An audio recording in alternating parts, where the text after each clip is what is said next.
Hello friends, তোমরা যারা Microsoft reward account ব্যবহার করে থাকো, তোমরা রিডিম করার সময় দেখতে পাচ্ছ এখন লোকেশন অন করে রিডিম করতে বলছে মাইক্রোসফট রিওয়ার্ড তরফ থেকে।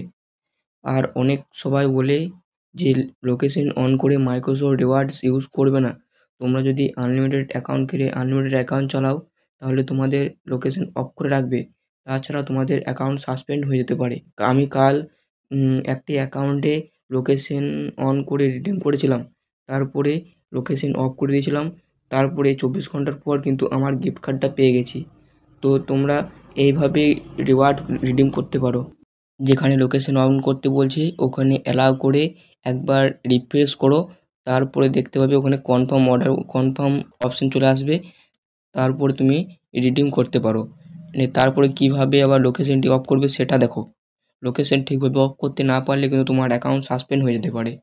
তো কিভাবে অফ করবে সেটা হলো, এখানে থ্রি ডটে ক্লিক করে এখানে সেটিংয়ে যাবে।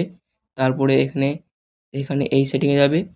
তারপরে তোমরা এখানে লোকেশন অপশনে যাবে, এটা ব্লক করবে, কারণ এটা না করলে তোমাদের অ্যাকাউন্ট কিন্তু সাসপেন্ড হয়ে যেতে পারে। তো তোমরা যদি আমার ভিডিওটা ভালো লাগে তো একটা লাইক করে দিও। আর তোমরা যদি কয়েন কীভাবে আর্ন করবে সে সম্বন্ধে জানো না, তাহলে আমার লেটেস্ট দুটো ভিডিও ছেড়েছি, ওই দুটো ভিডিও তোমরা দেখে কীভাবে কয়েন আর্ন করবে আর কীভাবে গিফট কার্ড পায় এখান থেকে সেই সম্বন্ধে ওই ভিডিও দুটো বানিয়েছি। তো তোমরা ওগুলো দেখতে পারো।